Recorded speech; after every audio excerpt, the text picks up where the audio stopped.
The Enchanted Key.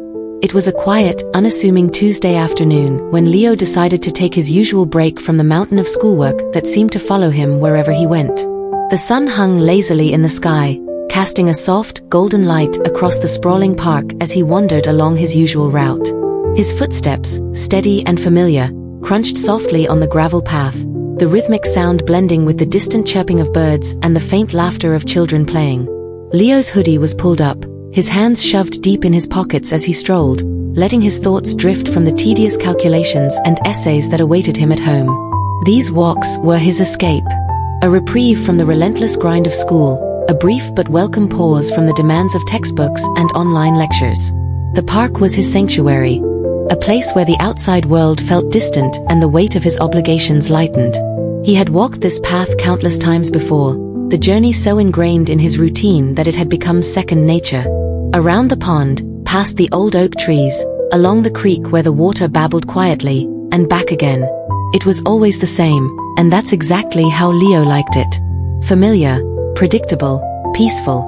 But on that particular afternoon, as the warm breeze rustled the leaves above him and the distant hum of the city seemed to fade into the background, Leo found himself drifting off the path. His steps slowed, and his eyes wandered aimlessly at first, as though something in the air was calling him toward a different direction, an unfamiliar corner of the park.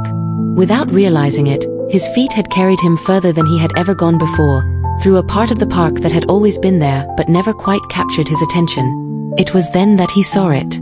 Out of the corner of his eye, something unusual caught his gaze. A glimmer of dark wood, half hidden behind a thick tangle of ivy and bramble.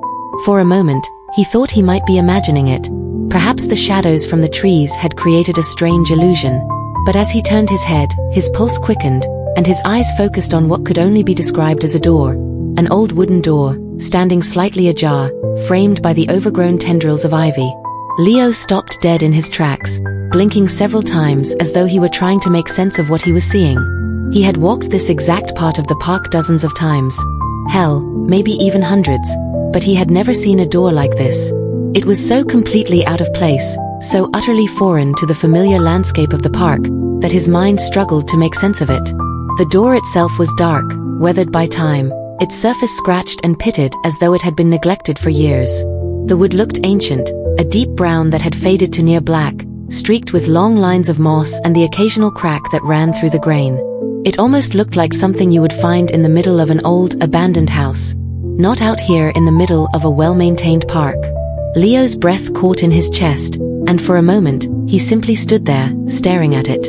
He took a few slow steps forward, his shoes crunching on the gravel path, but he wasn't sure if he was ready to get closer.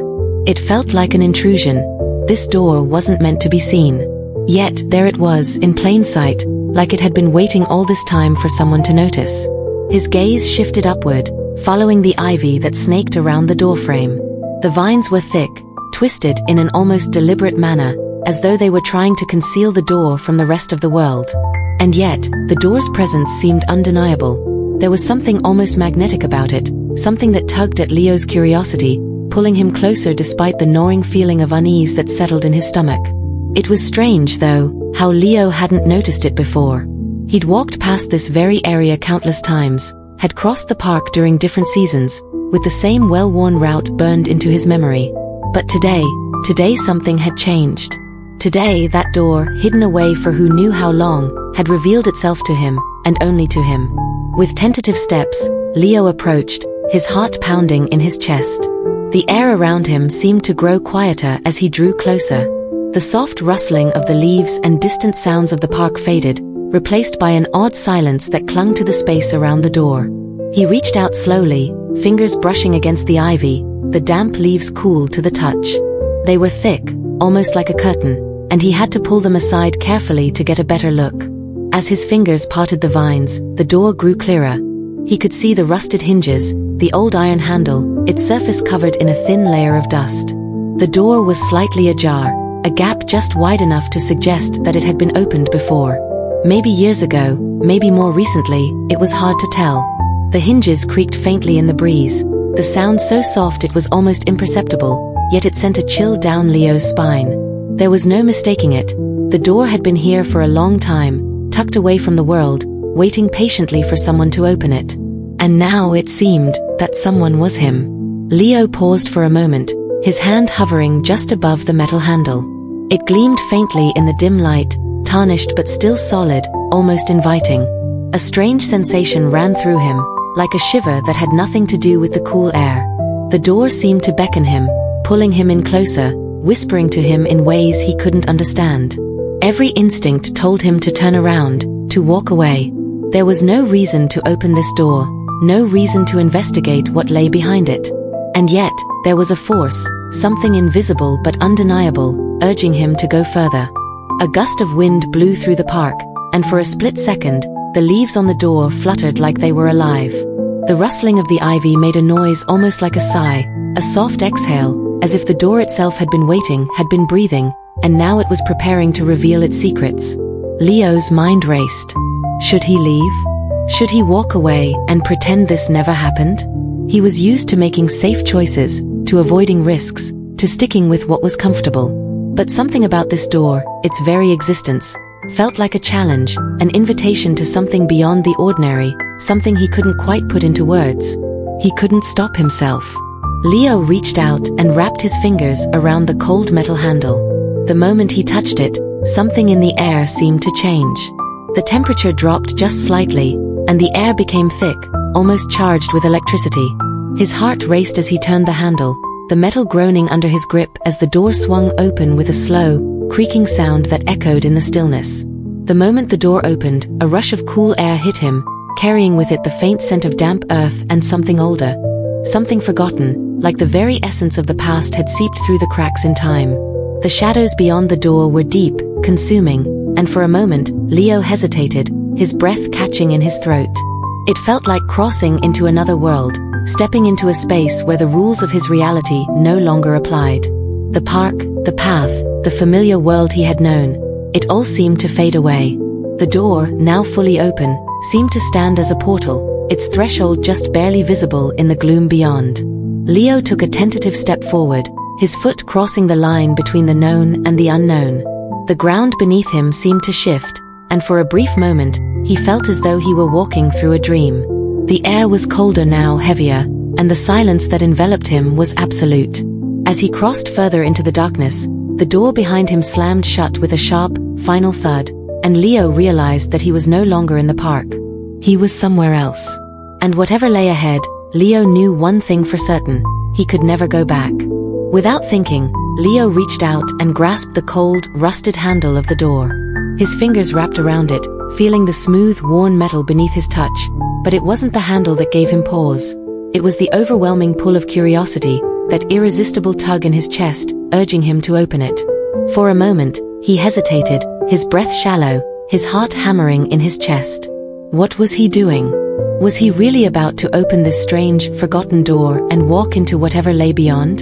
The rational part of him screamed to turn away, to leave the mystery unsolved, to pretend he had never seen it at all. But that part of him, the one that had always been drawn to the unknown, to the thrill of discovery, couldn't resist. With a sharp exhale, Leo twisted the handle. There was no resistance, no hesitation from the door, just a soft groan as the rusted hinges began to move, the sound echoing in the stillness. As the door creaked open, the tension in his chest tightened, and his heart seemed to skip a beat. The air grew colder, and a strange, metallic scent filled his nostrils. It wasn't unpleasant, but it was unfamiliar. Something old like dust and decay, mixed with something sharper, almost electrical. The darkness on the other side of the door seemed to pulse, like it was alive, like the space behind it had been waiting for him to enter. Leo stepped forward instinctively, feeling a rush of adrenaline surge through his veins as the door swung open wider. The darkness beyond was thick, consuming, as though it was drawing him in, swallowing up the light from the park and leaving only the faintest outline of the hallway. It was difficult to make out the details from where he stood, but he could tell that it wasn't like anything he had ever seen. The walls seemed to shimmer, a strange kind of darkness clinging to them, swirling like smoke in the air. And there, just beyond the threshold, was an eerie sense of emptiness, like an echo of something that once was, but no longer existed. Leo's breath caught in his throat as he looked deeper into the hallway. It was narrow, stretching far beyond what he could see, the shadows at the far end seeming to swallow the path in a way that made it impossible to gauge how far it really went. His mind raced, questioning what he was looking at. Was this some sort of hidden part of the park, a long-forgotten structure that had been hidden behind the ivy and undergrowth for years? Or was this something else entirely? Something he couldn't quite comprehend yet? The excitement inside him began to bubble up, mixing with a surge of nervousness. He had never felt like this before, standing on the edge of something so unknown, so mysterious. His curiosity outweighed the unease in his chest, and before he could think better of it, he took a slow step forward, crossing the threshold into the darkness. The instant his foot touched the ground inside, a chill swept through him, as though the very air in this space was colder than it should be. It wasn't like the crispness of the park outside. It was a damp, heavy cold, the kind that seemed to settle deep into your bones. The door behind him closed with a soft but definitive thud, and he felt a momentary jolt of panic. The sound echoed in the dark hallway, amplifying the stillness that surrounded him. The absence of sound was almost overwhelming. No birds, no wind, no distant chatter. Just silence. Leo blinked, his eyes adjusting to the gloom, but the hallway seemed to stretch on indefinitely, its features indistinct in the dim light. It was as though he had entered another world, one where time had no meaning, and the rules of his reality had shifted. As he took another step forward, the air felt heavier, thicker, almost oppressive. His senses tingled with a strange awareness, like something was watching him, but when he looked over his shoulder, the door was no longer visible. The hallway had swallowed it whole, and he was alone, standing in the shadows. The walls were lined with something that resembled old wallpaper, faded, peeling, with dark stains running down in streaks. The surface was rough to the touch, like old leather or weathered stone, and as his fingers brushed against it, he felt a slight vibration, as though the walls themselves were alive. Leo paused for a moment, the weight of his decision settling in his gut. The excitement that had initially surged through him now felt laced with uncertainty. What was he doing here? What was this place? He looked around, searching for any sign of life, any indication that this was just an abandoned storage room or some forgotten space in the park's history, but the emptiness seemed to stretch on forever. The shadows clung to every corner, as if the darkness itself was waiting, watching, anticipating what he would do next. He felt exposed in a way he never had before, as though the very air around him was charged with an invisible force. A soft, almost imperceptible sound drifted through the silence, something like the faintest whisper, or maybe it was just the wind, but Leo's spine stiffened. His breath quickened, and his senses sharpened. There was something here. Something that wasn't immediately visible, but definitely present. A sense of movement, of life, or perhaps of something long forgotten, was stirring just out of his reach. His feet moved again, almost against his will, compelled by the urge to discover what lay at the end of the hallway. He took slow, deliberate steps, his heart pounding in his chest, the silence pressing in on him. The shadows seemed to deepen as he moved, as though the space itself was warping, distorting the air around him. The deeper he ventured, the more the walls seemed to close in, the floor beneath his feet growing colder, rougher. His mind raced with possibilities. Was this some kind of tunnel? A hidden space beneath the park? Or something more, something ancient that had been waiting for him? Then, just as he thought the hallway might stretch on forever, he noticed something faint in the distance. A soft glow, like a distant light just beyond his reach. It wasn't bright, but it pulsed, a subtle, rhythmic flicker that seemed to draw him toward it. Leo's breath caught in his throat. He had to know what it was. What could be waiting there, hidden in the darkness, just beyond his reach? His feet carried him forward without hesitation now, a sense of purpose igniting within him. The fear that had gripped him earlier began to fade, replaced by an insatiable need to uncover the truth. He was no longer just walking into a dark hallway. He was stepping into a world that had been hidden from him, a world he could barely comprehend. Each step forward felt like he was unraveling a secret, a mystery that had been locked away for years, maybe even centuries. With the glow drawing nearer, Leo's excitement bubbled up again, mixing with an overwhelming sense of wonder. Whatever lay at the end of the hallway was beckoning to him, and there was no turning back now. And then, before he could think about it too much, before he could process the strange sensation building in his chest or even second-guess his decision to keep moving forward, a soft voice called from the shadows. The words were not shouted, not even spoken loudly, but they seemed to slice through the stillness of the air with eerie precision, their soft echo reverberating off the walls of the narrow hallway. "You shouldn't be here." The voice was low, almost a whisper, yet it felt like it had come from everywhere at once. It was neither familiar nor entirely human, its tone carrying a strange weight, an undeniable authority mixed with an edge of sorrow, like a warning left unspoken for far too long. It wasn't a voice that demanded attention. It tugged at his very soul, the words slipping into his thoughts like a forgotten memory, stirring up a deep primal unease. Leo froze, his feet rooted to the cold, uneven ground beneath him. His pulse raced as the air seemed to grow thicker, heavier, swirling around him with an almost tangible pressure. The voice didn't feel like it came from one specific place. No, it felt as if it emanated from all directions, as if the very shadows in the hallway had somehow taken form, speaking through them. His eyes darted frantically, trying to catch sight of whoever or whatever had spoken, but the hallway remained as dark and unyielding as before. For a split second, his mind screamed at him to turn around and leave, to race back through the door he had come through before whatever was in the shadows had a chance to find him. But Leo stood still, his breath caught in his throat, paralyzed by a strange mixture of fear and curiosity.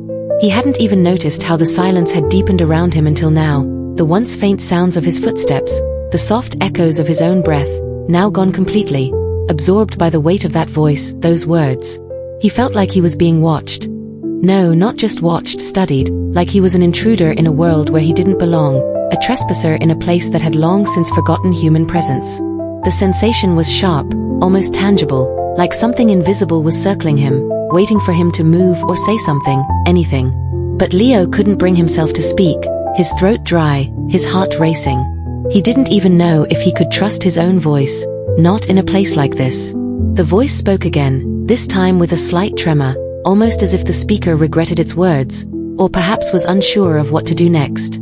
This place doesn't belong to you." The words felt like a command, a reminder of something lost. The air around him seemed to pulse with their meaning, the darkness pressing tighter, as if responding to the voice. The shadows shifted, twisting and flickering in the corners of his vision, but when he tried to focus on them, they remained elusive, just out of reach, hiding something he couldn't quite comprehend.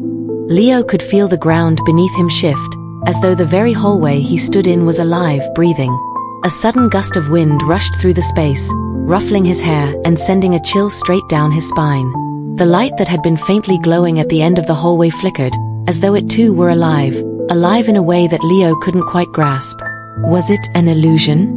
Or was there someone, standing just beyond his line of sight, concealed by the darkness that had already consumed the rest of the hallway?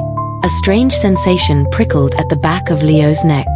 It wasn't just the voice that unsettled him, it was the feeling that the very fabric of reality was starting to bend, to shift, in ways he didn't understand. There was an energy in the air now, something heavy and almost ancient. It felt like the walls were whispering to each other, murmuring secrets in languages long forgotten. The shadows seemed to be growing deeper, stretching outward toward him, as if they were reaching, trying to pull him into them, pulling him further into the unknown. His breath caught again as another voice joined the first, not loud but layered, soft like the rustle of leaves. "You've come too far." Leo's eyes widened as his mind struggled to process what was happening. Was it the same voice, or was there more than one now? The words were calm, deliberate, but underneath them lay a warning. Sharp, clear, unmistakable. He hadn't meant to come this far. He hadn't meant to cross into whatever realm this was, but here he was, standing in the heart of it, trapped by his own curiosity. The question that had been gnawing at him earlier returned. What was this place?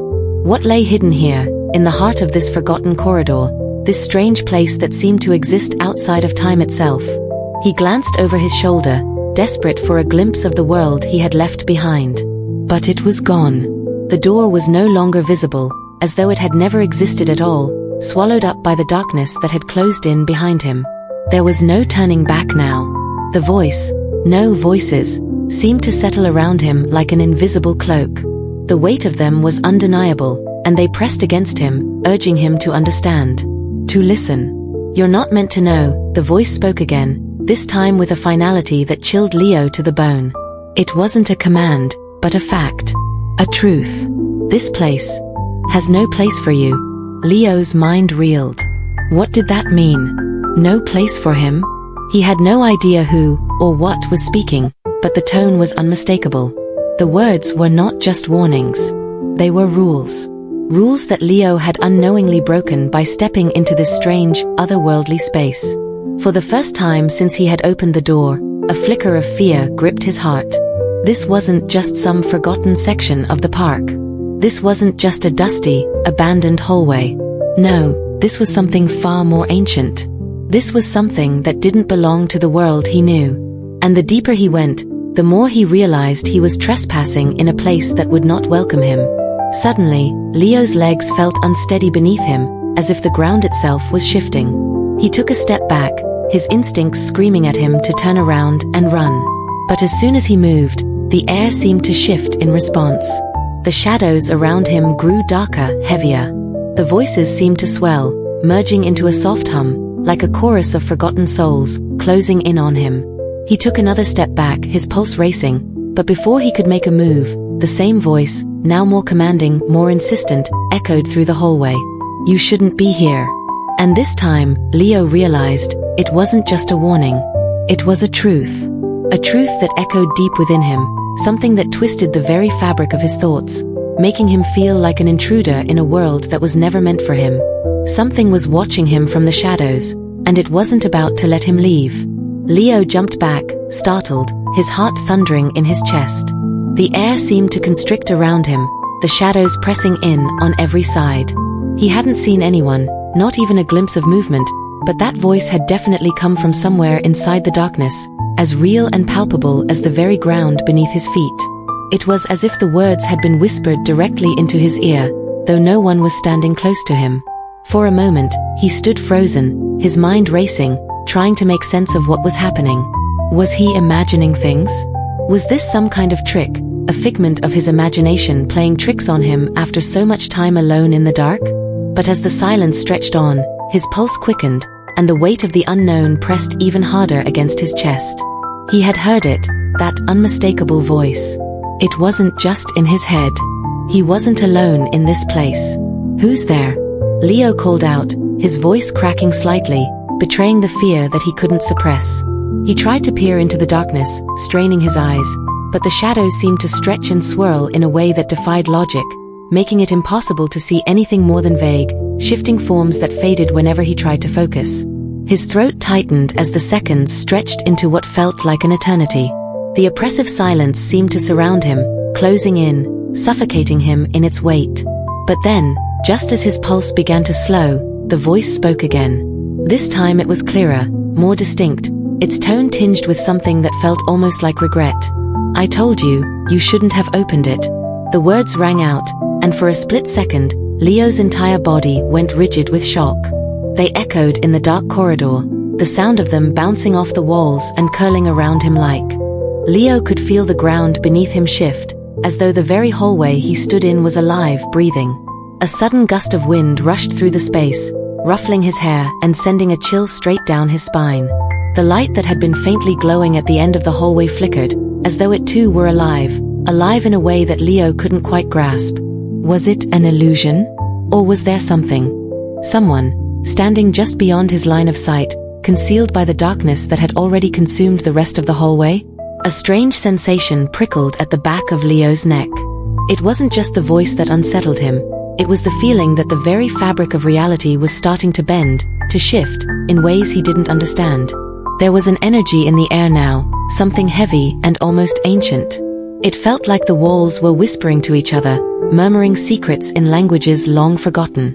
The shadows seemed to be growing deeper, stretching outward toward him, as if they were reaching, trying to pull him into them, pulling him further into the unknown. His breath caught again as another voice joined the first, not loud but layered, soft like the rustle of leaves.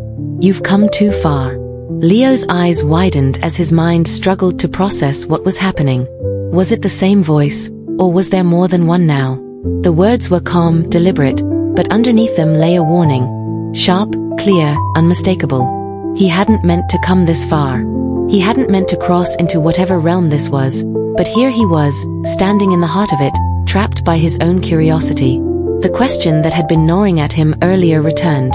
What was this place? What lay hidden here, in the heart of this forgotten corridor, this strange place that seemed to exist outside of time itself. He glanced over his shoulder, desperate for a glimpse of the world he had left behind. But it was gone. The door was no longer visible, as though it had never existed at all, swallowed up by the darkness that had closed in behind him. There was no turning back now. The voice, no voices, seemed to settle around him like an invisible cloak. The weight of them was undeniable, and they pressed against him, urging him to understand. To listen. "You're not meant to know," the voice spoke again, this time with a finality that chilled Leo to the bone. It wasn't a command, but a fact. A truth. "This place has no place for you." Leo's mind reeled. What did that mean? No place for him? He had no idea who or what was speaking, but the tone was unmistakable. The words were not just warnings. They were rules. Rules that Leo had unknowingly broken by stepping into this strange, otherworldly space. For the first time since he had opened the door, a flicker of fear gripped his heart. This wasn't just some forgotten section of the park. This wasn't just a dusty, abandoned hallway. No, this was something far more ancient. This was something that didn't belong to the world he knew. And the deeper he went, the more he realized he was trespassing in a place that would not welcome him. Suddenly, Leo's legs felt unsteady beneath him, as if the ground itself was shifting. He took a step back, his instincts screaming at him to turn around and run. But as soon as he moved, the air seemed to shift in response. The shadows around him grew darker, heavier. The voices seemed to swell, merging into a soft hum, like a chorus of forgotten souls, closing in on him. He took another step back, his pulse racing, but before he could make a move, the same voice, now more commanding, more insistent, echoed through the hallway. "You shouldn't be here." And this time, Leo realized, it wasn't just a warning. It was a truth. A truth that echoed deep within him, something that twisted the very fabric of his thoughts, making him feel like an intruder in a world that was never meant for him. Something was watching him from the shadows, and it wasn't about to let him leave. Leo jumped back, startled, his heart thundering in his chest. The air seemed to constrict around him, the shadows pressing in on every side. He hadn't seen anyone, not even a glimpse of movement, but that voice had definitely come from somewhere inside the darkness, as real and palpable as the very ground beneath his feet. It was as if the words had been whispered directly into his ear, though no one was standing close to him. For a moment, he stood frozen, his mind racing, trying to make sense of what was happening. Was he imagining things? Was this some kind of trick, a figment of his imagination playing tricks on him after so much time alone in the dark? But as the silence stretched on, his pulse quickened, and the weight of the unknown pressed even harder against his chest. He had heard it, that unmistakable voice. It wasn't just in his head. He wasn't alone in this place. "Who's there?" Leo called out, his voice cracking slightly, betraying the fear that he couldn't suppress. He tried to peer into the darkness, straining his eyes, but the shadows seemed to stretch and swirl in a way that defied logic, making it impossible to see anything more than vague, shifting forms that faded whenever he tried to focus. His throat tightened as the seconds stretched into what felt like an eternity. The oppressive silence seemed to surround him, closing in, suffocating him in its weight. But then, just as his pulse began to slow, the voice spoke again. This time it was clearer, more distinct, its tone tinged with something that felt almost like regret. "I told you, you shouldn't have opened it." The words rang out, and for a split second, Leo's entire body went rigid with shock. They echoed in the dark corridor, the sound of them bouncing off the walls and curling around him like tendrils, leaving him no room to escape them. This time, there was no mistaking it. The voice was not just a distant whisper but a presence in itself, hovering in the air, filling every space with its unshakable certainty. Leo could feel it, in his bones, in the very core of his being. The voice wasn't merely speaking to him, it was reaching for him. Leo swallowed hard, his hands trembling slightly as he reached up to wipe the sweat that had beaded on his brow. His breath was ragged, uneven. The words seemed to linger in the air, making his mind race even faster. What did it mean? "You shouldn't have opened it." The phrase was like a riddle, the meaning hidden just beneath the surface, taunting him, daring him to understand. But the deeper question now, the one gnawing at him like a persistent itch, was not just what the voice meant, But who or what had spoken? He had been so focused on the door, on the thrill of discovery, that he hadn't stopped to consider the possibility that something else, something not human, might be tied to this place. The idea sent a ripple of unease through his spine. He scanned the hallway again, the shadows seemingly darker and more impenetrable than before. The darkness seemed to swallow every trace of light, leaving nothing but a thick, impenetrable void. Every instinct screamed at him to turn back, to retreat, to leave this cursed place and never look back. But his legs refused to move, frozen in place, as if the ground itself had a hold on him. He was rooted to the spot, unable to escape the suffocating grip of whatever force was holding him here. The voice spoke again, but this time it wasn't just words. It carried a weight, a sense of finality that Leo couldn't ignore. You've opened the door. And now, you've awakened it. Leo's breath caught in his throat. Awakened what?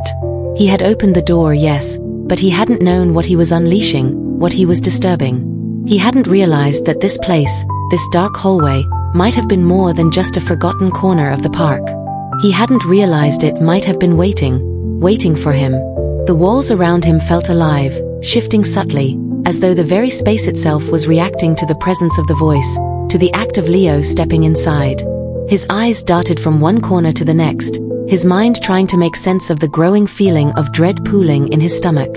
Something was happening, something that he couldn't control, something that was slowly pushing him toward an edge he didn't want to reach. Who are you? Leo asked, his voice barely above a whisper, as if speaking louder might provoke something worse. He was desperate for an answer, anything that could explain what was happening, anything that could break the suffocating silence that stretched out around him. The voice had spoken, but it had told him nothing. It had warned him, yes, but it had also left him with more questions than answers. For a long moment, there was only the sound of Leo's uneven breathing, the quiet creak of the floor beneath him, and the oppressive weight of the darkness pressing closer. Then, the voice responded again, its tone carrying a faint, almost imperceptible sadness. It doesn't matter who I am, it said. Not anymore. The question is, what will you do now? Leo's throat went dry, his heart pounding as the weight of those words sank in. What would he do now? He didn't know. He didn't know anything anymore. He hadn't been prepared for any of this, hadn't been prepared for the feeling that something was lurking, just beyond his understanding, something ancient and powerful that had been disturbed by his very presence. The darkness around him seemed to stir, almost as though the walls themselves were pulsing, breathing in rhythm with the voice. He felt the weight of its unseen gaze, felt the tension building, stretching the air taut like a bowstring. For the first time, Leo understood, whatever was behind that voice, whatever had spoken to him from the shadows, was not going to let him go easily. He was tangled in something far beyond his control, and the deeper he ventured into this strange, forgotten place, the more he realized he might never be able to escape it. The silence that followed was unbearable, stretching out like an eternity, and in it, Leo felt a creeping sensation, the sensation of being surrounded, of being watched. His thoughts spun wildly as he took a hesitant step backward, his instincts urging him to flee, to run. But the voice stopped him once more forcefully this time, as if holding him in place. It's already too late. Suddenly, the air shifted again, the stillness broken by a movement that seemed to come from nowhere. A figure, almost imperceptible against the backdrop of shifting shadows, emerged slowly. It was a girl about his age, with wild brown hair that tumbled around her face like a tangled mess of twigs and leaves, as if it had been tousled by the wind itself. Her eyes, however, were what truly captivated him. They were bright, almost unnaturally so, gleaming in the dim light like shards of glass catching the last rays of a fading sunset. There was something otherworldly about them, a certain intensity that made Leo feel like she could see right through him, into the depths of his thoughts. She was dressed in a strange, tattered coat. At first glance, it might have seemed like just an old, worn piece of clothing, but upon closer inspection, Leo could see that it was something more. The fabric was frayed and patched in places, as though it had endured countless journeys, each tear and stitch marking the passage of time in a way that felt far too deliberate for something as simple as wear and tear. It seemed almost as if the coat had lived its own history, carrying the weight of stories Leo couldn't begin to imagine. The sleeves were rolled up haphazardly, revealing a collection of intricate tattoos. Symbols Leo didn't recognize, drawn in dark ink and winding around her arms like maps to forgotten places. Her posture was relaxed, casual, yet there was an underlying tension in the air around her, as though she were ready to move at a moment's notice, a coiled spring waiting to be unleashed.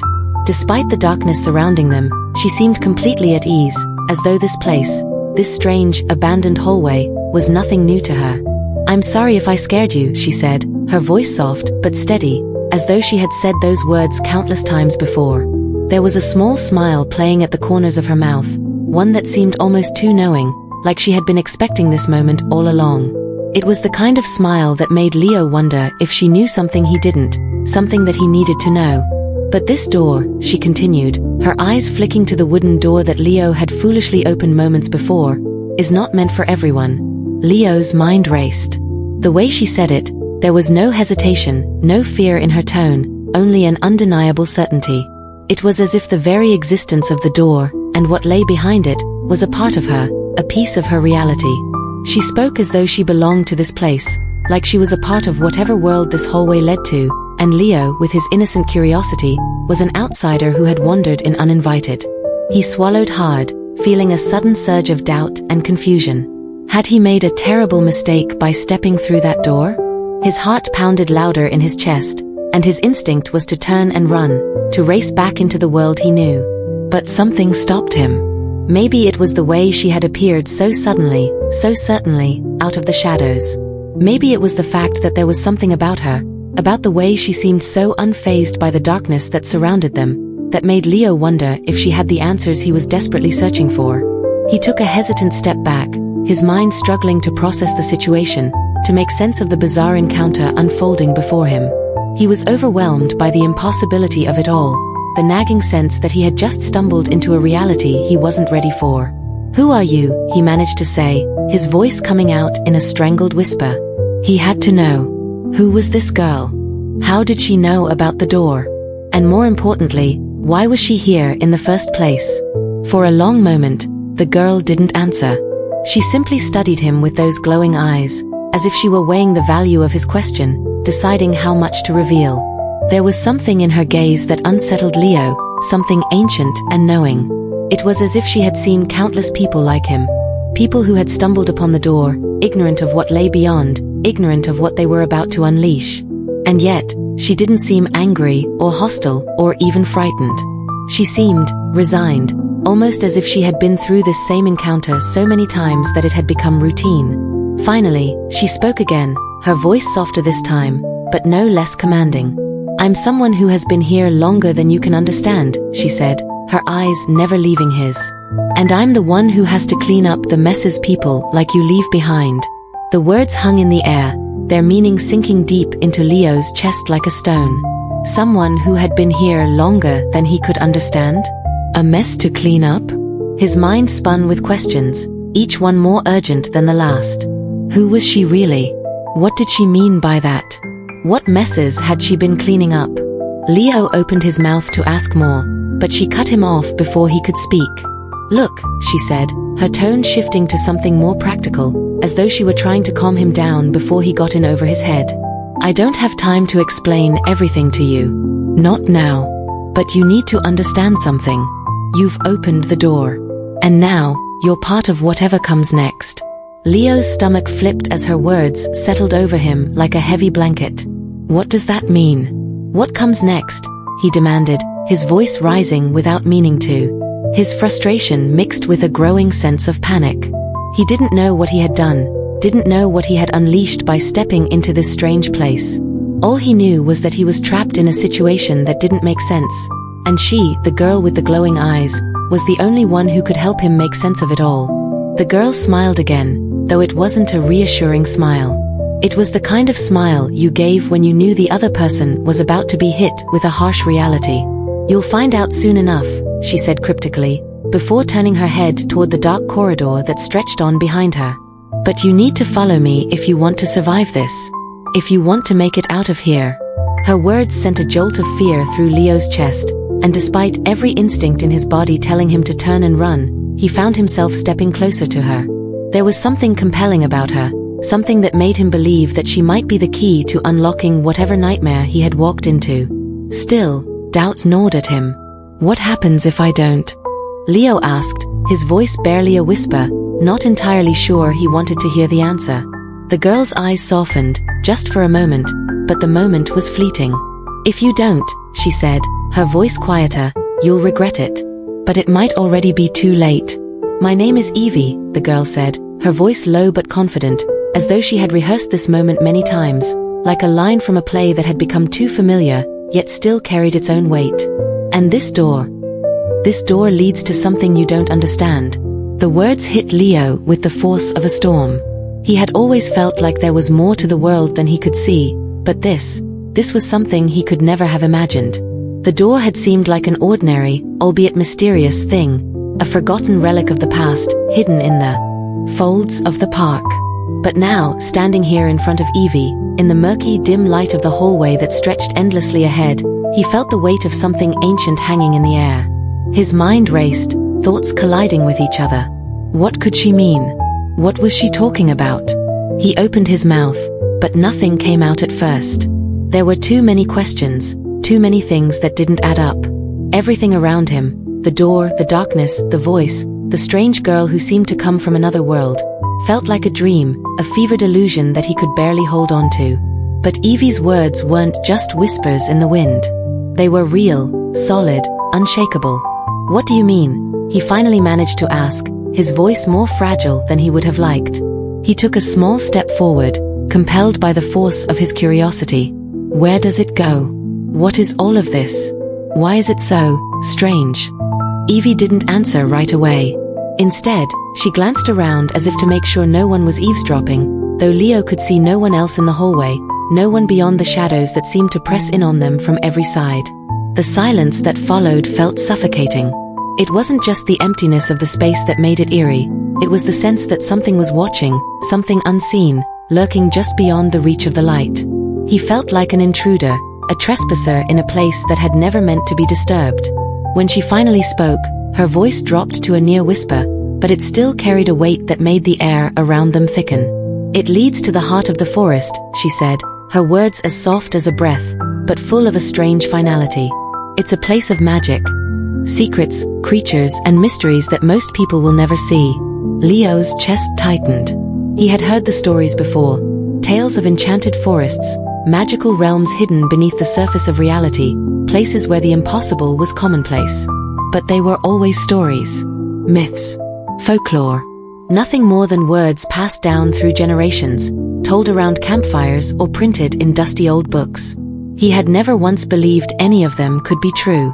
And yet, standing here now, with Evie looking at him like she had known him forever, like she knew exactly what was going to happen next, he felt the unmistakable stirrings of disbelief. His own reality, the one he had always known, felt like it was cracking at the seams. "The heart of the forest?" Leo repeated, his voice a mixture of awe and skepticism. He didn't even know where to begin. His mind screamed that it was impossible, that such places didn't exist outside of fantasy novels, that magic wasn't real. But here he was, standing before a door that led to something far beyond his understanding. What is it? Why is it so important? Evie looked at him for a long moment, and Leo swore he could see a flicker of something in her eyes. Something ancient, like she had seen this all before, and was tired of explaining it to people who would never truly understand. She hesitated before she spoke again, the weight of her words pressing heavily between them. "The heart of the forest," she began, her voice quieter now, "is not just a place. It's the source of all magic in this world. It's the pulse of the earth, the lifeblood of the natural world, and the foundation of every story, every dream, every mystery that has ever existed. But the forest, it's in danger." She took a step closer, her eyes fixed on Leo, as if she were trying to push some unspoken truth into him. "And you've just unlocked the key to saving it." Leo's heart pounded in his chest, each beat a loud, insistent reminder that he was in way over his head. "Wait, what?" he stammered, shaking his head as though the words she spoke couldn't possibly belong to the same world he lived in. "I just opened a door. How could that possibly be the key to anything? How can I save something when I don't even know what it is?" Evie's expression softened slightly, though there was still a heaviness to her gaze, like she could see something within him that he couldn't. "Because sometimes, Leo," she said slowly, choosing her words with careful precision, "magic doesn't need to be believed to exist. It just is. It's always been there, underneath everything you know, underneath every leaf and every stone, beneath every sound in the wind. And now, you've been chosen to protect it. Leo blinked, his mind struggling to catch up with the implications of her words. Chosen? Him? He wasn't anyone special. He was just a kid, barely scraping by in school, struggling to balance his responsibilities, his life. He had no extraordinary talents, no magical gifts. He couldn't even figure out how to get through a math test without his heart racing. How could he possibly be chosen for something like this? He opened his mouth, wanting to ask more, but Evie raised her hand, silencing him without a word. I know this doesn't make sense. I know it's overwhelming. Her voice was steady now, filled with a strange kind of sympathy that only made the situation more surreal. But you have a part to play, Leo. You've already stepped into the story. And now, you have to decide if you'll help write the end. Leo's mind reeled. He had always thought of his life as ordinary, predictable even. He didn't expect to find himself at the center of something so grand, so impossible. The sheer magnitude of what she was saying was too much to absorb all at once. Magic, creatures, a mystical forest, and now protection. He felt like he was caught in a dream, one he couldn't escape. The door had been nothing but a curiosity, a strange anomaly, something that he thought was simply an oddity to be forgotten. But now, it was something much, much more. Why me? Leo asked, his voice barely a whisper. Why am I the one? I'm just a regular guy. I don't have any special abilities. I can barely keep up with school, let alone save a forest. Evie's lips curved into a smile, but it was tinged with sadness, as if she understood the weight of the burden that was now falling on his shoulders. None of us are born special, Leo. We grow into it. The forest chose you, not because you're perfect or powerful, but because you're willing to listen. You have the courage to step into the unknown, to take the first step when others would run. Leo's heart sank. He felt small.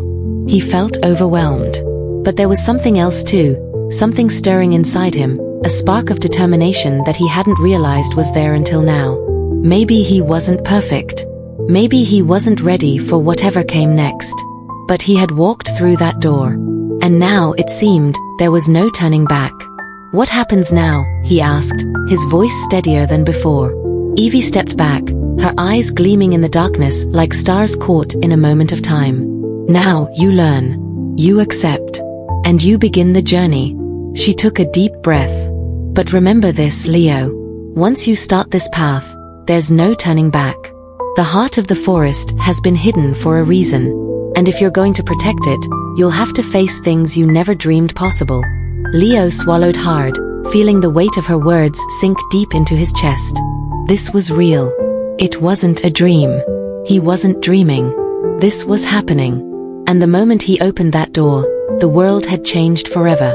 Evie's voice grew even more serious as she spoke, her eyes intense and unwavering. The door you opened, Leo, it's not just a door. It's part of a network. There are many of them, scattered across the world, hidden in places most people will never notice. These doors connect our world to the world of magic. But it's not just about crossing over. These doors are the anchors that keep the balance between our world and the heart of the forest intact.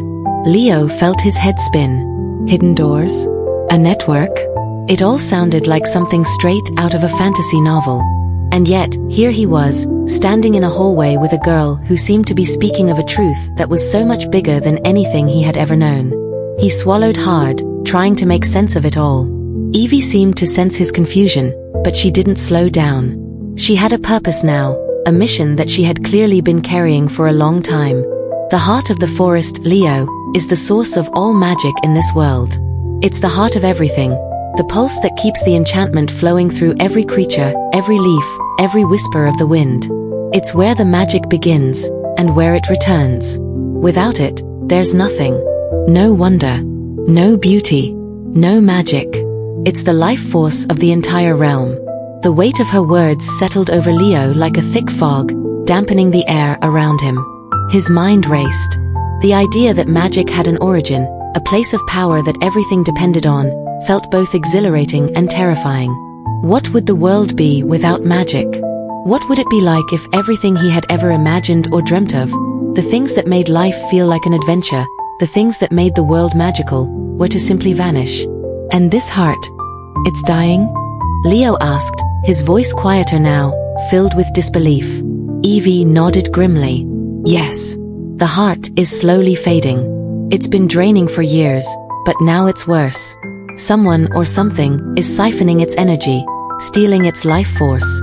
We don't know who or what it is, but the magic is slipping away, bit by bit. Every time its power is drained, the magic that touches our world becomes weaker. You can't see it yet, but the world is already starting to change. The small things are fading, small wonders that once made life feel magical. Soon, those will be gone too. And then the larger things will begin to wither. The creatures of the forest, the ancient spirits that protect the land, they'll start to vanish. And once that happens, the world of magic will collapse entirely. Leo's heart thudded painfully in his chest. He couldn't quite grasp the full enormity of what Evie was saying, but he could feel it, deep inside him, the growing sense of urgency, the weight of responsibility pressing against his ribs. He couldn't just ignore this. He couldn't walk away. Not now. The heart is the center of all magic, Evie continued, her tone steady, though the strain in her voice was unmistakable. If it dies, everything will go with it. And the world will be lost. Every story, every myth, every spark of wonder that has ever existed will be erased. Leo's mind reeled as the implications settled deeper into his bones. Every fairy tale, every strange legend, every magical moment, gone. It was too much to take in at once. His world, his life, had always been ordinary. He had never been someone who had dreamed of saving anything or anyone. And yet, standing here now, with the weight of something so vast pressing down on him, Leo realized that he had just been thrust into the center of a battle that was far beyond his control. But why? Leo asked, his voice breaking through the stillness of the hallway.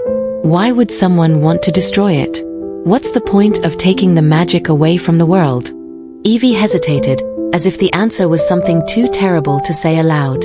She looked away for a moment, her eyes distant, as though she were searching for the right words. Finally, she turned back to him. There are always people, Leo, who want power. But some want power for its own sake, and others want to control it. The heart of the forest holds the key to all magic. Its essence is pure and untouchable. But whoever is draining its power, they're not just after the heart. They're after control. Control over the magic, over the very fabric of reality itself. With the heart's power, they could reshape the world, bend it to their will. They could destroy everything we know and remake it in their image. They want to seize the power of creation. Leo's throat went dry at the thought. Someone was out there, stealing the magic that held the world together. And it wasn't just a random act of destruction. It was a deliberate, calculated attempt to reshape everything. The air seemed to hum with an eerie tension, as though the world itself was holding its breath. And we don't know who it is? Leo asked, trying to wrap his mind around it all. Evie shook her head. Not exactly. We have our suspicions, but nothing concrete. But what we do know is that this threat is real. The heart of the forest can't protect itself. It's not just some ancient power that waits passively in the background. It's tied to the land, to the creatures, to the living magic that flows through everything. And without it, without its power, everything will fall apart. There won't be anything left. Leo felt the weight of her words settle on his chest, suffocating him. He had always thought that the world was just a place, a collection of people and places, of systems and structures. But now, it felt like the very foundation of that world was crumbling beneath his feet. Magic wasn't just a fairy tale. It was real. And someone was trying to take it away. He had opened the door, unknowingly walked into this hidden world, and now there was no turning back. What do we do? He whispered, barely able to voice the question. How do we stop this? Evie took a deep breath and met his gaze. Her expression was hard, determined, but there was a flicker of something else, a kind of sadness or maybe regret. We stop them, she said, her voice firm. But it won't be easy. Whoever is doing this is powerful. They have resources, followers. It won't just be a fight. It will be a battle on every level, in every corner of the world of magic. We need to uncover who they are, what they're after, and stop them before it's too late. Leo's heart raced. A battle? It sounded like something out of an adventure novel. But there was nothing fictional about the gravity in her voice, nothing imaginary about the world she was describing. This was real. He was part of it now, whether he was ready or not. Evie paused for a moment, as if deciding something. Then, she stepped closer to him, her voice dropping to a whisper. And Leo, there's something you need to know. The heart is dying because it's been betrayed. Someone within the circle, the group that has guarded the heart for generations, has turned against us. That's why it's so difficult to track down the source of the theft. Whoever is doing this is hiding in plain sight. They've infiltrated our ranks. Leo's stomach churned. Betrayal? How could someone betray the very thing that held the magic of the world together? The thought made him feel nauseous. But he didn't have time to dwell on it. The urgency was too great. Whoever is behind this will stop at nothing, Evie said. And if we don't act quickly, the magic of the world, our world, will be gone. Forever. A wave of determination swept over Leo, and for the first time since he had opened the door, he felt something inside him stir. It wasn't just fear or confusion anymore. It was a strange sense of purpose. He didn't know how or even if he could help, but one thing was certain, he couldn't turn away from this. Not now. He took a deep breath, feeling the weight of the moment. What do we do first? He asked, his voice steady now, a sense of resolve beginning to settle in his chest. Evie gave him a small nod, as if recognizing something in him that she hadn't seen before. First, we find out who's behind this. We start by looking for the cracks, the signs of the magic fading. And we follow them, no matter where they lead. Leo's mind was racing, trying to make sense of everything that had just been thrown at him. Magic? The heart of the forest? The very idea felt absurd, and yet, standing in front of Evie, hearing the urgency in her voice, the whole thing felt more like a reality than a dream. He had no idea how any of this worked. He wasn't a hero, he wasn't trained in anything magical, he was just a normal guy who had stumbled across a door in the park. Yet, somehow, that simple act had set in motion something far bigger than anything he could have imagined. I don't know anything about magic, Leo muttered, almost to himself, trying to piece together his thoughts. I've read stories, sure, but I'm not special. I'm not like you. Evie's gaze softened, and she took a step closer, her voice gentle yet firm. Leo, you may not believe it now, but there's more to you than you realize. The fact that you opened this door, that you found your way here, means something. The magic is drawn to you, in ways you can't even begin to understand. Magic isn't just about spells or potions, it's about connection. A bond with the world around you, with everything that lives and breathes. And you've already shown you have that connection, even if you don't see it yet. Leo felt a strange warmth in his chest at her words, as if she were reaching inside him and stirring something awake. He still wasn't sure what she meant, or how he was supposed to help, but there was something about her presence, about the way she spoke with such certainty, that made him feel like maybe, just maybe, he wasn't as helpless as he thought. But I don't know how to use it, Leo said, frustration creeping into his voice. You say I have a connection, but how do I even begin to understand what's going on? How do I fight someone who's stealing magic? I'm just a kid. I don't have powers or anything. Evie's eyes twinkled, a soft laugh escaping her lips. It wasn't mocking, just a quiet acknowledgement of Leo's worries. No one is born with all the answers, Leo. Magic isn't something that just happens overnight. It's a journey. It's about learning, understanding, and growing into what you were always meant to be. And will help you every step of the way. You don't have to do this alone. Leo's chest tightened as her words sank in. The idea of learning magic seemed so far-fetched, yet at the same time, he couldn't deny the pull, the irresistible call to do something, to act, to be a part of something larger than himself. The forest was dying. The magic was fading. And he had opened the door. Somehow, that meant he had a role to play in this, even if he didn't fully understand it. Okay, Leo said, his voice quiet but firm, the weight of his decision settling into his bones. I'll help. But what do we need to do first? Evie smiled, the the same quiet confidence she'd had when she first spoke to him returning to her expression. First, we need to find the map of the unseen. It's a key, a guide to the heart of the forest, to the source of all magic. Without it, we won't be able to reach the heart, and without the heart, we won't be able to stop whoever is draining its power. Leo's brow furrowed. The map of the unseen? Where do we find it? It's hidden, she said, her voice lowering as though the very name of the map held some sort of reverence. It's not something that can be found easily. It's protected, locked away in a place few can reach. But we know where it is. The map is in the Hollow of Shadows, an ancient grove, deep within the heart of the forest. The path to it is treacherous, filled with illusions and dangers that guard its secrets. Only those who truly understand the forest's magic can reach it. But we don't have much time. Leo's stomach churned at the thought of heading straight into the heart of the magical forest. Hollow of Shadows? That sounds dangerous. It is, Evie said with a serious nod. But we have no choice. Without the map, we can't navigate the forest properly. And without the map, we can't reach the heart. The one who's stealing the magic is already a step ahead of us. We have to move quickly if we're going to stop him. Leo felt the weight of her words sink deep into his chest. He had no idea what he was getting into, but the urgency in her voice was undeniable. The forest was dying, and whoever was responsible for it had to be stopped.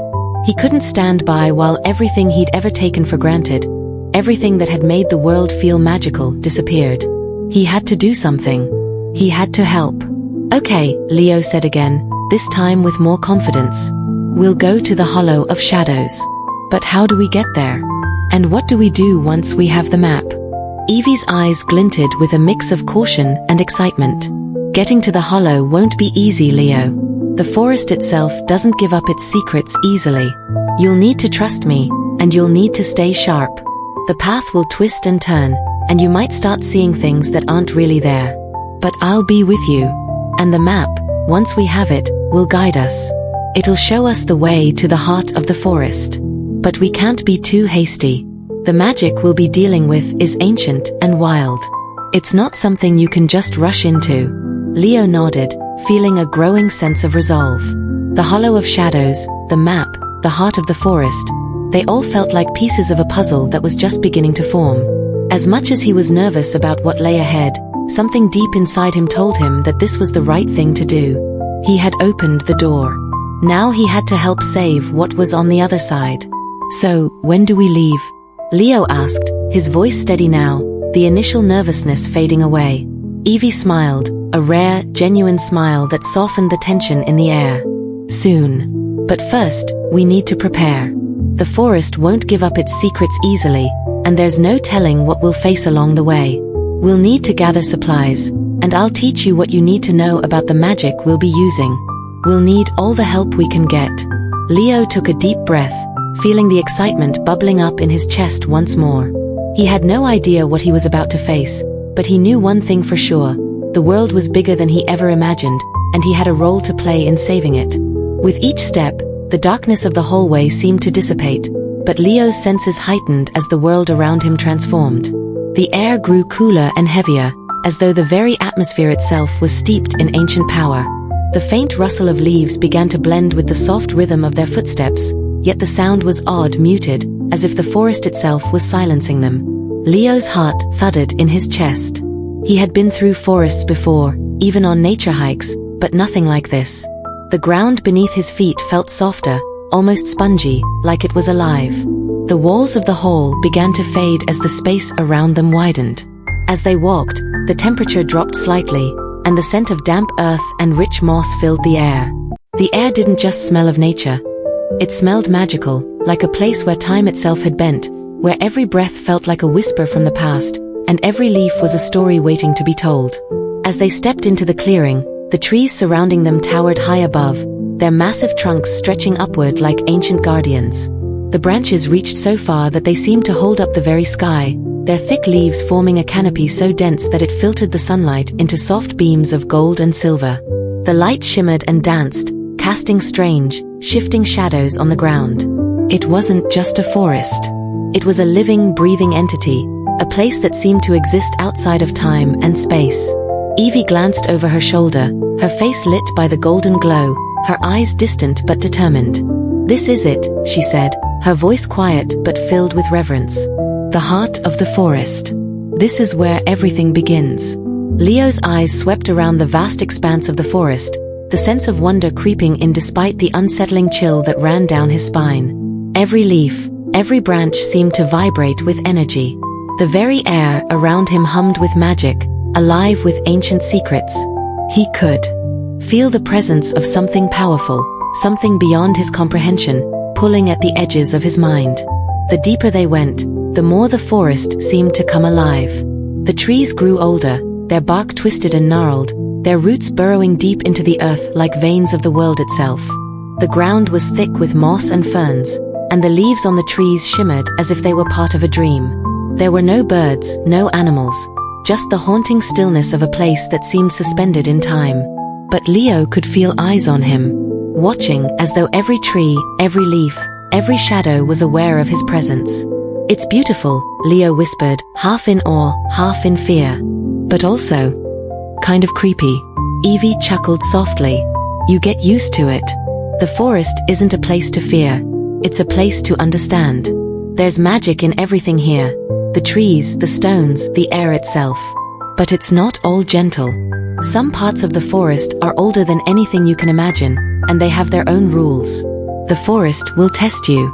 It will watch you, make sure you're worthy of passing through. But if you show respect, it'll guide you." As they walked, the trees grew thicker, their branches twisting together to form natural archways. The shadows grew longer, as if the daylight itself were reluctant to leave. Leo felt an odd, growing sense of unease, like the forest was pressing in on him from all sides, its silent gaze never leaving him. He couldn't shake the feeling that something was out there, something waiting. The longer they walked, the more his senses began to sharpen. Every crack of a branch, every rustle of leaves, seemed amplified, and his heartbeat thrummed in his ears. "There's something here," Leo said quietly, glancing over his shoulder. The hairs on the back of his neck stood on end. He couldn't explain it, but the forest felt alive in a way that made him uncomfortable. Not in the warm, inviting way that nature usually did, but in a way that felt almost too aware, as though the very forest was watching his every move, judging him. Evie didn't seem fazed by his discomfort. "There's always something watching you in the heart of the forest. It's a place of magic, yes, but it's also ancient, filled with things that have existed long before any of us. Be respectful, and the forest will guide you. But ignore its warnings, and it will show you why it's best to be cautious." They pressed on, Leo's eyes darting nervously at every flicker of movement in the trees. Every now and then he thought he saw something, a shape, a shadow, just at the edge of his vision, but when he turned to look, there was nothing there. Still, the sense of being watched never left him. As they ventured deeper into the forest, the air grew denser, thick with the scent of wildflowers and something darker, something older that Leo couldn't quite place. The leaves rustled softly, but there was a feeling that the trees themselves were holding their breath, waiting for something. He could hear the faint sound of whispers, too faint to understand, but there. A breeze passed through the branches, causing them to shudder, as though the forest were exhaling. "Stay close," Evie murmured, her voice low. "This is where the magic gets more powerful. The deeper we go, the more the heart of the forest watches us." Leo nodded, swallowing the lump in his throat, feeling the weight of Evie's words. He had never imagined a forest could feel so alive, so aware. It wasn't just the trees that were ancient, it was the very land beneath them. Everything seemed to be connected by something invisible, a thread that ran through the air, through the soil, through the living creatures that might, or might not, be watching them. The silence between them stretched, but Leo couldn't shake the feeling that the forest was drawing them deeper, pulling them toward the heart of it all. As if the land itself was calling them to come closer, to step further into the shadows where light could not reach. And then, they came to a clearing. It was unlike any clearing Leo had ever seen. The trees here were impossibly tall, their bark pale and smooth, almost glowing in the dim light. The ground was covered in a carpet of delicate, silver moss, and in the center of the clearing stood a large stone pedestal, worn by time but still standing strong. Atop the pedestal was a crystal, a jagged shard of something translucent, something that pulsed with light, as though it held the heartbeat of the forest within it. "This is it," Evie whispered. "The heart." Leo took a tentative step forward, his breath catching in his throat.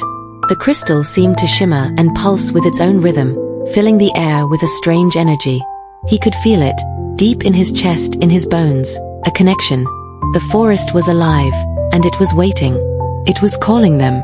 But even as he took another step, a chill ran down his spine, and he realized that the feeling of being watched had only grown stronger.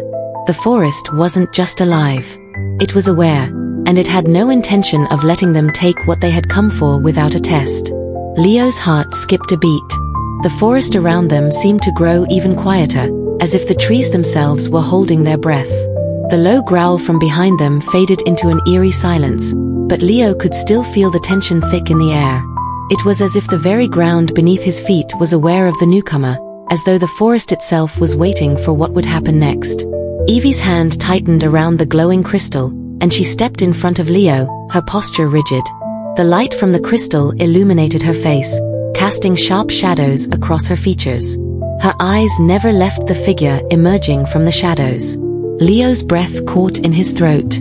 The man, if that's what he was, moved with an unnatural fluidity, stepping out from the trees like he had been part of the dark forest all along. His cloak billowed behind him, black as the night itself, and his tall, imposing figure towered over them. His eyes, dark as coal and burning with a cold intensity, flicked from Leo to Evie. He said nothing, but there was an undeniable weight to his gaze, as if he were measuring them, assessing their every move. Evie didn't flinch. Her grip on the crystal tightened, the glow around it growing brighter, casting a pale light that illuminated the twisted branches of the trees behind them. Leo took an instinctive step closer to her, feeling the pull of something dangerous in the air. "This is bad," Evie whispered, but the man still didn't speak. Instead, he took another step forward, the air around him seeming to thicken with every movement. The shadows seemed to bend toward him, like they were drawn to his presence. There was something terrifyingly unnatural about him, something that sent a shiver down Leo's spine. He wasn't just a man. There was something older, more sinister behind those burning eyes. Leo wanted to say something, but his throat felt tight, like the very air had become thicker, heavier with each passing moment. Every instinct in him screamed to turn and run, but his legs refused to move. The silence stretched, thick and uncomfortable. Then, at last, the figure spoke. His voice was low, chilling, almost otherworldly. "You should not be here." Leo's stomach twisted at the sound of those words. The man's voice had the weight of authority, a kind of command that made the air feel electric with power.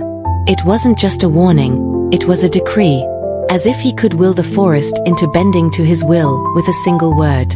Evie's eyes narrowed, her jaw clenched as she held the crystal out in front of them, its glow brighter now, almost blinding.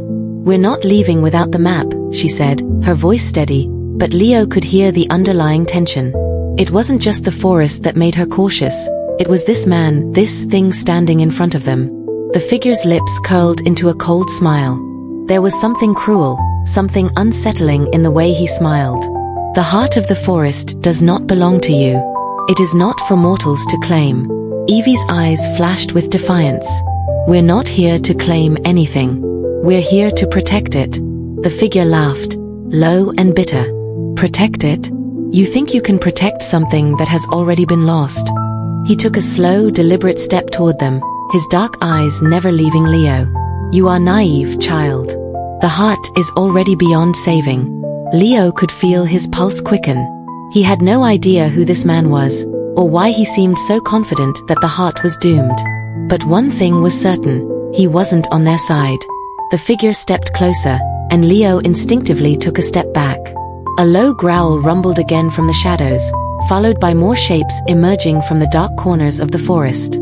At first, they were barely visible, faint shadows in the corners of Leo's vision, but then they began to take form, creatures tall and gaunt, with sharp eyes that glowed faintly in the darkness. Their forms shifted and rippled as though they were made of shadow itself, but they moved with purpose, with hunger. Leo felt a surge of panic, his eyes darting to the creatures that now encircled them, closing in from all sides. Evie seemed to sense the shift in the air, her voice suddenly urgent. "They're not here to talk. They're here to stop us." The creatures began to move toward them, their movements slow but deliberate. The forest seemed to close in around them, the trees narrowing, as if trapping them in a cage. The shadows grew darker, more oppressive. Leo's heart raced, and his breath came in shallow gasps. He could feel the danger closing in, feel the weight of the creature's gaze on him. Evie raised the crystal high, and for a moment, Leo thought he saw something flicker in the air around them, an ancient force, a barrier that pushed back against the encroaching creatures. But it wasn't enough. The creatures didn't seem fazed. In fact, they were moving faster now, their forms becoming clearer, their dark eyes fixed on Leo and Evie. The man in the cloak spoke again, his voice cold, like the wind howling through an empty, frozen night. You cannot fight what has already been lost.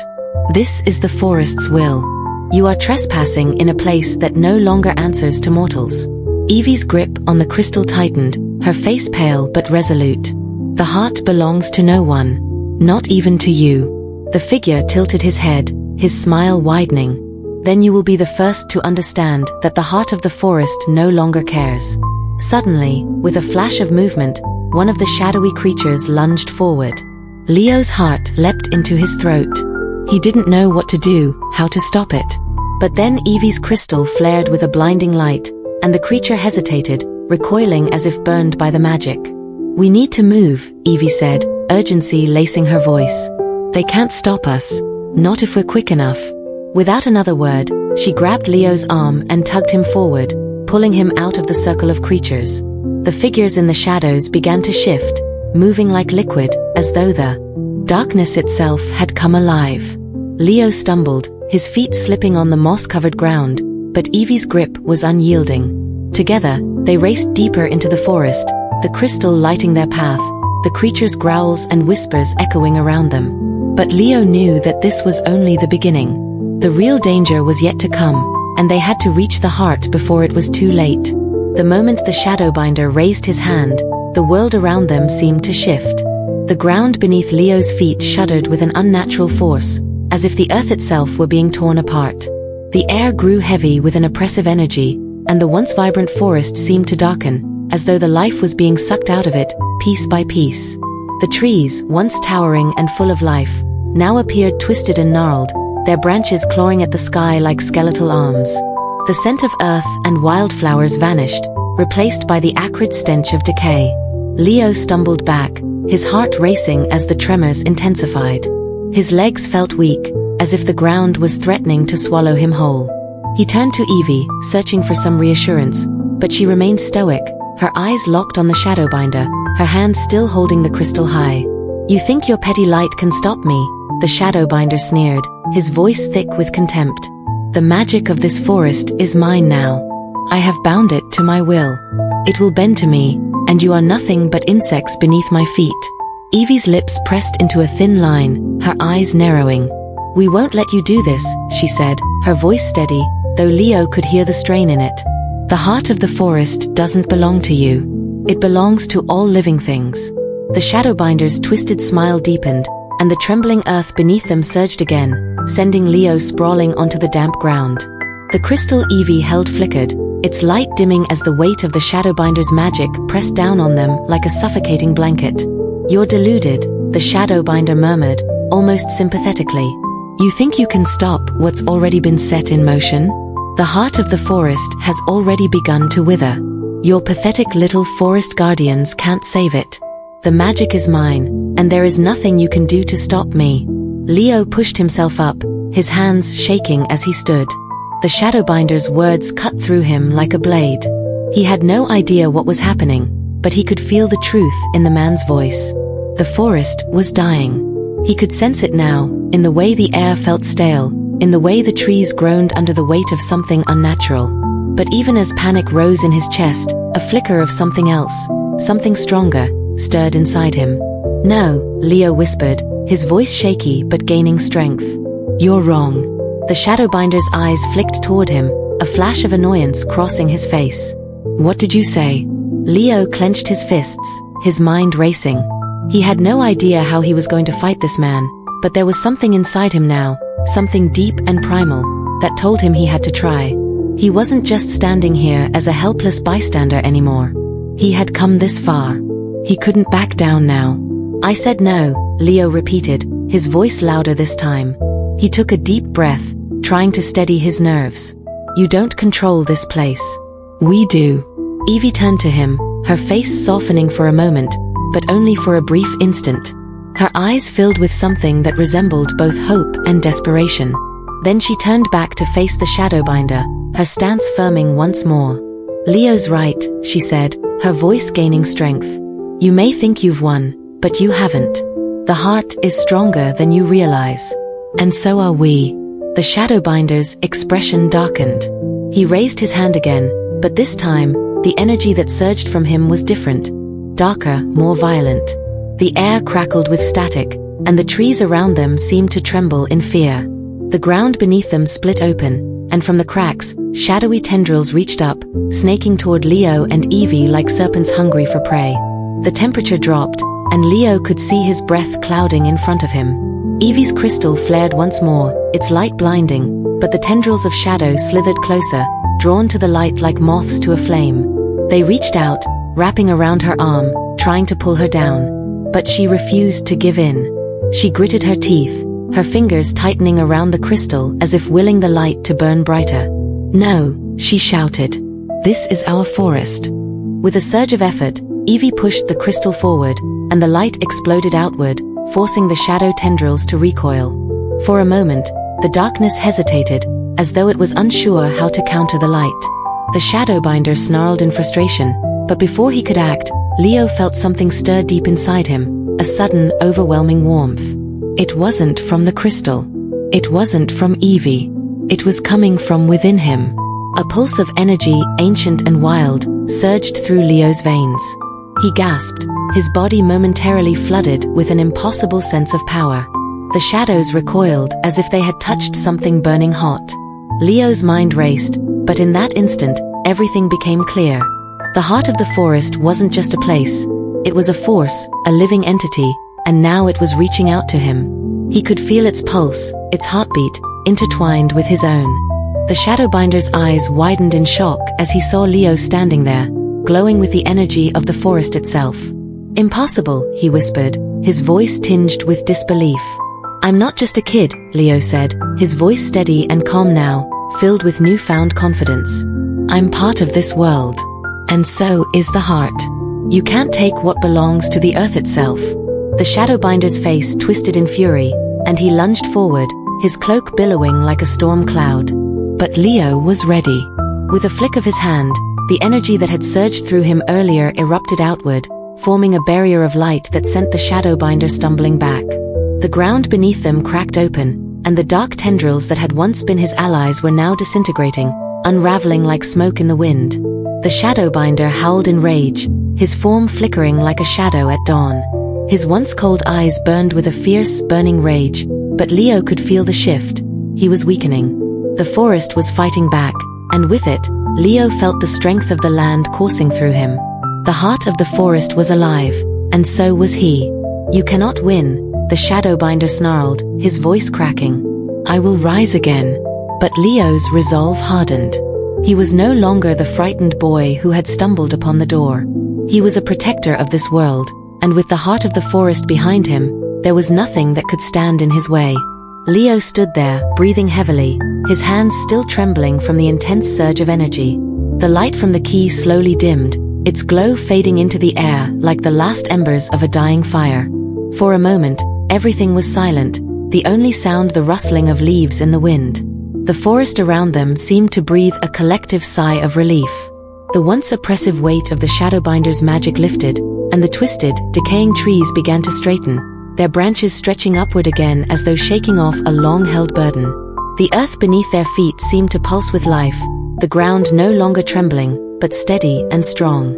Evie, who had been standing in stunned silence, finally exhaled sharply. She looked over at Leo, her eyes wide with awe. You did it, she whispered, her voice filled with disbelief and wonder. You actually did it. Leo glanced down at the key in his hand, still glowing faintly. The cool silver felt solid and real in his grip, but he couldn't quite believe the part he had played in all of this. He had only been a bystander at first, just a curious kid who stumbled upon a strange door. Now here he was, holding the key that had stopped a man, the Shadowbinder, who had seemed unstoppable. "I didn't know I could do that," Leo admitted, his voice shaky but filled with awe. He didn't know what had happened, but somehow, the magic in the forest had awakened within him, and with it, a strength he didn't know he had. "That key. It's more than I thought." Evie nodded, a slow smile spreading across her face. "The key is a symbol of your connection to the heart of the forest," she explained, stepping closer to Leo. "It doesn't just open doors, it unlocks potential. It calls to those who are meant to protect the magic. And clearly, you were meant to be here." Leo looked up at the sky, the stars beginning to twinkle through the gaps in the branches. The forest, which had once seemed so ominous, now felt alive with possibility. It wasn't just a place of magic anymore. It was a part of him. "It doesn't feel like magic though," Leo murmured, more to himself than anyone else. "It feels real. Like I'm connected to it. Like it's part of me." Evie's smile grew wider. "Exactly," she said softly. "That's how the heart works. It's not just a source of power, it's the heart of all life in this world. And when you open yourself to it, when you become part of it, you understand that magic is everywhere. It's in the trees, in the air, in the very soil beneath our feet." Leo nodded slowly, the weight of her words sinking in. He could feel it now, this deep, unshakable connection to the forest, to the very essence of the world around him. He wasn't just a visitor anymore. He was a part of it, a protector of this delicate balance between the seen and the unseen. The silence between them was comfortable, as though the entire world was holding its breath. Then, the stillness was broken by a soft sound, a rustling in the trees. At first, Leo thought it was the wind, but then he saw it, a figure emerging from the shadows, stepping out from behind the trees. It was a creature, tall and ethereal, with eyes that shimmered like moonlight on water. Its skin was the color of bark, and its long flowing hair seemed to be made of vines and leaves. It moved with a grace that was both unsettling and beautiful, its steps barely making a sound as it approached. Evie stepped forward, her hand going instinctively to her pocket where the crystal had once been. "You're here," she said, her voice a mix of relief and caution. The creature stopped a few paces away from them, its glowing eyes studying Leo intently. It spoke in a voice that seemed to echo from everywhere and nowhere at once, deep and resonant. "The heart of the forest is safe, for now. But the magic is fragile. There are forces still out there that wish to undo what has been done."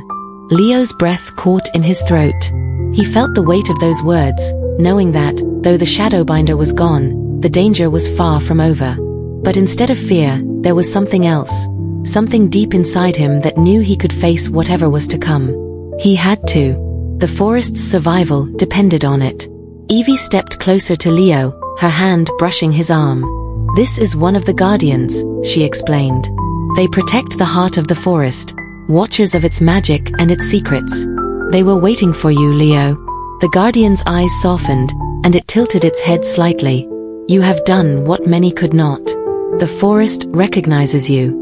You are a part of this world now. But the road ahead is not simple." Leo nodded, his mind racing. He had so many questions. Who else was trying to destroy the heart of the forest? What else did he need to learn to protect it? But for the moment, he didn't speak. Instead, he simply stood there, feeling the weight of the situation settle over him. He was no longer a bystander. He was part of something much bigger than himself. The guardian turned and gestured toward the path deeper into the forest. "Come," it said.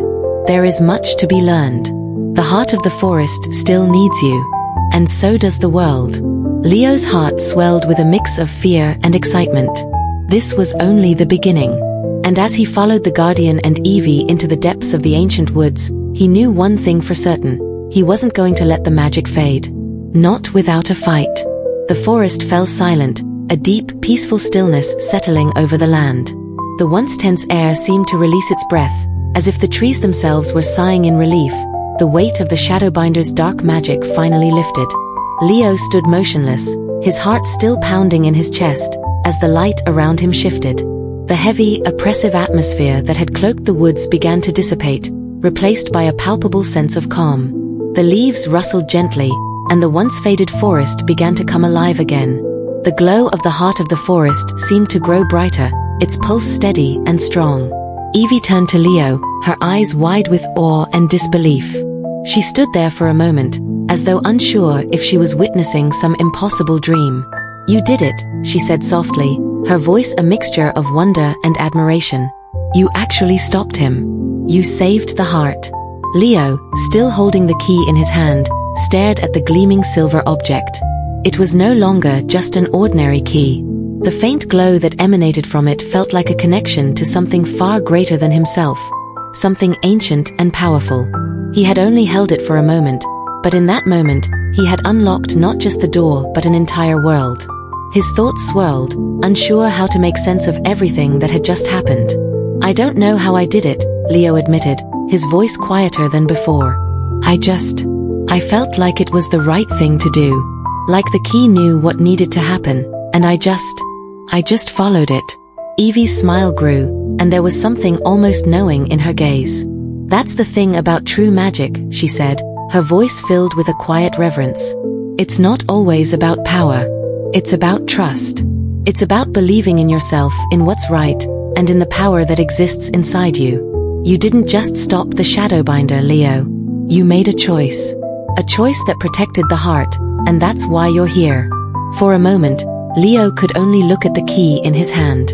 His fingers curled around it, and though the weight was slight, it felt immense. It wasn't just a key to a door or a lock.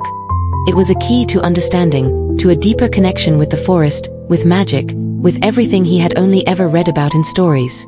He felt a deep, unspoken bond with the heart of the forest, something stirring deep within him, as though his very presence here was a part of something much older, much greater than anything he had ever known. The sounds of the forest began to change. Where there had once been silence, now the air buzzed with energy. Birds began to sing again, their melodies bright and sweet. The distant rustling of leaves turned into a lively chorus as creatures scurried between the trees, the forest coming to life in full force. The flowers, which had previously been wilting and withered, now blossomed in vibrant colors, their petals opening wide to the sky. Tall trees, once twisted and dark, stretched upward, their branches reaching toward the stars, filled with strength and vitality. The ground beneath Leo's feet seemed to hum with life, the earth itself thriving as the magic of the forest flooded back into every corner. It was as if the entire world around him was celebrating, rejoicing in the return of balance and light. The very air around them shimmered with energy, as if the forest was breathing again, revitalized by the removal of the dark presence that had once threatened it. Evie stepped forward, her eyes sparkling as she looked at the transformation around them. "The heart is alive again," she whispered, her voice thick with emotion. "Look at it, Leo. The magic is returning. The forest is healing." Leo stood there, taking it all in, his heart swelling with awe. The creatures of the forest, once hiding in the shadows, now emerged, curious and joyful. Small, winged creatures flitted between the trees, their delicate wings shimmering like diamonds in the newfound light. Creatures that Leo had only heard about in stories, small, fawn-like beings, creatures made of moss and leaves, appeared, their eyes bright with curiosity. Even the air seemed different now, fresher, lighter. It was as though the forest itself had been holding its breath for too long and was finally free to exhale. For the first time since stepping into this magical world, Leo felt as if he truly belonged. The forest wasn't just a place he had stumbled into, it was a part of him, and he was a part of it. The magic that surged around him wasn't something distant and unattainable. It was a living, breathing thing, something he could feel in his bones. As he stood there, surrounded by the vibrant, healing forest, Leo couldn't help but smile. He had come here as a curious, uncertain boy, unsure of what he would find. But now, standing in the heart of the magic, he understood. This was his place, his world to protect, and the connection he felt to it was undeniable. Evie looked at him, a proud and knowing smile on her face. "You've done more than just save the heart, Leo. You've brought hope back to this world. The magic isn't just in the heart, it's in you too. And that's what makes the difference." Leo nodded, his heart full of purpose. "I think I'm starting to understand that." For a moment, there was silence again, but this time it wasn't heavy or ominous. It was the quiet peace of a world that had been set right again. And as the sun began to set, casting long shadows across the forest floor, Leo knew one thing for sure: the adventure was far from over. The forest had chosen him for a reason, and he was ready for whatever would come next. The heart of the forest pulsed once more, steady and strong, its magic flowing through every branch, every leaf, every living thing. And Leo, standing at the center of it all, felt its rhythm match his own heartbeat. He had found his place in the world. He was a part of something extraordinary, something that would stay with him forever. With the forest safe, Leo and Evie began their journey back to the door. As they walked through the now thriving woods, Leo felt an overwhelming sense of peace settling over him. The world around them had changed, not just in appearance but in feeling. The air seemed lighter, the colors more vivid, and the soft rustling of the trees no longer felt foreboding but welcoming, as if the forest itself was thanking them. The once dark, oppressive atmosphere was gone, replaced by a renewed sense of life, growth, and harmony. Leo had saved the heart of the forest, and in doing so, he had helped restore balance to a place that was older than he could possibly comprehend. It was a weighty thought, one that filled him with both pride and wonder. They walked together in comfortable silence, the sound of their footsteps muffled by the soft earth beneath them. Leo's mind was a whirlwind of thoughts, trying to grasp the enormity of what had just happened. He had come here expecting nothing more than a fleeting adventure, a walk in the park to get away from the mundane routine of schoolwork. Instead, he had discovered a world of magic and mystery, a world that seemed so distant from his own but now felt as real as the ground beneath his feet. The forest had become more than just a place to him. It had become a part of him, and he had become a part of it. As they approached the door, still hidden behind the ivy, Leo couldn't help but feel a pang of reluctance. Leaving the magical world felt almost like saying goodbye to a dream, one that he had only just begun to understand. But he knew that this door wasn't the end, it was just the beginning. The world beyond the door would always be there, waiting for him whenever he needed it, whenever he was ready to return. The magic hadn't just existed within the forest. It had come with him, tucked away inside, a part of his story now. Evie turned to him, her expression soft but resolute. She paused, as if considering her words carefully, before speaking again. "You're always welcome here, Leo," she said, her voice carrying the warmth of the forest, the very magic that had filled their hearts with strength. "And remember, the key is not just for opening doors, it's for unlocking what's inside you." Leo felt her words settle deep within him. The key had unlocked the door, yes, but it had also unlocked something else, something within himself. It had revealed a part of him that he hadn't known existed, a part that was connected to the world of magic and mystery. That understanding, that belief in something greater than the ordinary, had always been there, buried beneath the surface, waiting for the right moment to come to light. And now it had. He nodded slowly, turning the words over in his mind. There was more to him than he had ever realized, and that was something worth exploring. Maybe he didn't fully understand it yet, but now he knew that the magic, the adventure, it wasn't just a one-time thing. It was a part of him, a part of the world, and he would always have the key to open the door, whether it was to the forest or to something deeper within himself. As Leo stepped toward the door, he turned back to give Evie one last look. Her eyes met his, and for a moment, there was no need for words. They both understood that this wasn't the end. The adventure had only just begun. With a deep breath, Leo stepped through the door, the cool air of the park rushing over him as the sunlight hit his face. The world outside felt normal again, familiar, unchanging. The sounds of the city, the distant hum of cars and voices, returned to his ears. But even as everything around him seemed the same, Leo knew that nothing was quite the same anymore. He had seen the magic with his own eyes, had fought for it, and had chosen to protect it. He had faced the mystery of the heart of the forest and had made a choice that would forever change the fate of that world. As he glanced back at the ivy-covered door, it stood there quietly, still hidden and waiting. Leo knew that it was not just a portal to another world. It was a reminder that sometimes, the greatest adventures are the ones we least expect. The magic wasn't just something he had discovered. It was a part of the world, and of him, woven together in ways he had yet to fully understand. Leo smiled to himself, a quiet joy filling his chest. The world was bigger than he had ever imagined, and he was ready to explore it. Not just through the doors that led to hidden places, but through the key that had unlocked something deeper inside of him. The greatest adventure of all wasn't about what was out there. It was about discovering who you really were and how you fit into the grand story of the world. And Leo knew now, with a certainty that had taken root in his heart, that he was exactly where he was meant to be. As the sunlight warmed his skin and the park came to life around him, Leo felt the quiet stirrings of something inside, a whisper of magic still there, tucked away but never forgotten. He didn't know what the future would hold, but one thing was certain. Whatever came next, he would face it with the same courage, the same trust in himself, and the same belief in the magic that had opened his eyes to a world full of wonder. Moral of the story: true magic does not reside in the things we can see or touch.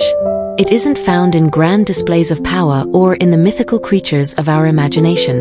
No, the real magic lies much deeper, in places where the ordinary meets the extraordinary. It lives in the quiet moments of choice, when the world seems uncertain and the path ahead unclear. It thrives in the courage we muster when we're faced with challenges that seem impossible, and in the strength we find to push forward when everything around us suggests we should turn back. Magic is not just about casting spells or wielding power. It's about the belief in something greater than ourselves, the belief that, even in the face of adversity, we have the ability to make a difference. It's easy to feel small in a world that seems so vast and full of mysteries, but the truth is, each of us holds a piece of magic inside. The magic of belief, of choice, of action. It's the magic that flows from the heart, from the quiet decision to stand up when others might run, from the conviction to fight for what is right, even when the odds are against us. Leo discovered this truth, not by wielding some ancient artifact or gaining unimaginable power, but by making a choice to step into the unknown, to believe in something greater than himself, and to take action in the face of danger. When faced with a challenge, we often feel inadequate. We wonder if we have what it takes to succeed. But, as Leo learned, it's not about having the right skills or being the strongest. It's about having the courage to act, even when we don't have all the answers, and about trusting that our actions can create ripples in the world that lead to something greater. Sometimes, the most powerful choice is simply showing up and believing that we can do something, no matter how small it may seem. True magic, as Leo discovered, is not something we need to prove to others. It is something we find within ourselves when we choose to act with integrity, to follow our hearts, and to trust that we can make a difference in the world. It's about the small, everyday choices we make that shape our lives, our communities, and in some cases, even the world. It's in the moments when we choose kindness, when we make sacrifices for those we love, when we stand up for what's right, even when no one is watching. Those are the real moments of magic. The courage to face what seems impossible, whether it's saving an ancient forest, helping a friend, or standing up for justice, is the true measure of strength. And in those moments, we unlock the magic within us. We all have the potential to be a part of something bigger than ourselves. To create, to protect, and to believe that, in the end, our choices matter more than we can ever know. So, the next time you face a choice, big or small, remember that the true magic lies in the decision itself. It lies in the belief that we can make a difference. It's in the strength we find when we face our fears and the faith we hold when the world feels too big to understand. Magic is in the choices we make, because, ultimately, they shape the world around us. And that, Leo learned, is where the real power lies.